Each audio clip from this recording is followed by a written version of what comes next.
नमो नारायण। आप सभी को मैं एक हाथ जोड़कर निवेदन करना चाहूँगा, जो भी इस युग में विद्वान पुरुष हैं, धर्म के आचार्य हैं, आध्यात्मिक गुरु हैं और मेरे आदरणीय हैं, उन सभी को मैं आज एक प्रश्न पूछना चाहूँगा। कल मैंने सुबह प्रातःकाल जब न्यूज़पेपर अखबार पढ़ा और आज फिर पढ़ा, एक प्रसंग चल रहा है, हनुमान जी की जन्मस्थली कौन सी है। काफ़ी अच्छा विषय है। धर्माचार्य हमारे भारत देश के भी एक जगह इकट्ठे हुए, लेकिन आज जब मैं सुबह प्रातःकाल अखबार पढ़ रहा था तो मुझे बड़ी अजीब सी विडंबना हुई कि या आचार्य ने ये योग किया, ये सही था। हमारे भारत तो योगियों की, ऋषि मुनियों की, तपस्वियों की स्थली रही है, तो क्या कोई भी योगी, सन्यासी, यति ऐसा इस धरती पे नहीं है जो बता सके कि हमारे हनुमान जी कहाँ पैदा हुए थे। कोई कहाँ बता रहा है, कोई कहाँ बता रहा है। एक तरफ तो हम दावा करते हैं कि ध्यान के माध्यम से सब कुछ संभव है, तो कोई ऋषि मुनि तपस्वी आगे आए और ध्यान के माध्यम से उस त्रेता युग में जाकर ये पता करे। स्वयं हनुमान जी को कई लोग बोलते हैं, ज़्यादातर मैं राजस्थान में सुना है कि इसमें हनुमान जी की सवारी आती है, इसमें ये आता है, इसमें वो आता है। किसको सही माने?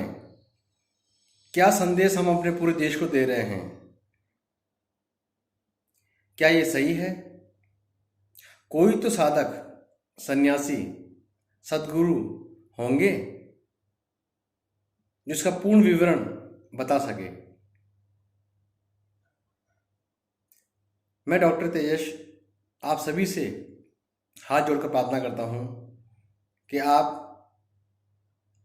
एकजुट होकर ध्यान के माध्यम से, साधना के माध्यम से पता लगाएं और बिना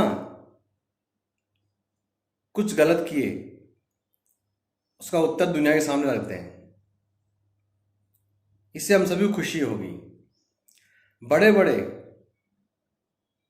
डॉक्टर की उपाधि प्राप्त साधु सन्यासी, बड़े बड़े विद्वान लोग, उन्होंने ऐसी ऐसी पुस्तकें लिख दी हैं जो स्वयं कहते हैं कि हम रोज उस भगवान से, उस राम से, उस कृष्ण से, परमहंस योगियों से बातें करते हैं। अब मैं कहाँ तक सत्य मानूं? ये बात मुझे बहुत ही अजीब सी लगी जब मैंने सुबह पत्रिका अखबार में देखा।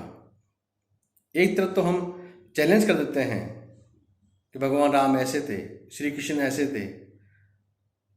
हनुमान जी तो आपको मैं बताऊं कि इस युग में अभी भी हैं।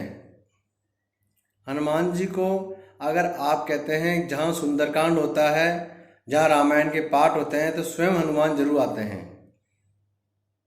तो ऋषि मुनियों से यह बात पूछी जाए, सबकी राय ली जाए, तो इसका उत्तर बहुत ही आसानी से मिल जाएगा। ये भारतवर्ष ऋषि मुनियों की तपोस्थली रही है, आज भी है। ऐसे गुप्त साधक कई हैं जो आपके इन प्रश्नों का उत्तर दे सकते हैं। जरूरत है हमें उनके चरणों में बैठने की, उनसे साधना पद्धति सीखने की और क्रिया योग सीखने की। लेकिन हम तो पश्चिमी हवा में बह रहे हैं और ना चाहते हुए हम बेवकूफ़ बन रहे हैं। तो मैं आप सभी से निवेदन करना चाहूँगा, यह मुद्दा बहुत ही शांति से निपटाया जा सकता है, प्रार्थना के माध्यम से, साधना के माध्यम से। इस प्रश्न का उत्तर हमें मिल सकता है। नमो नारायण।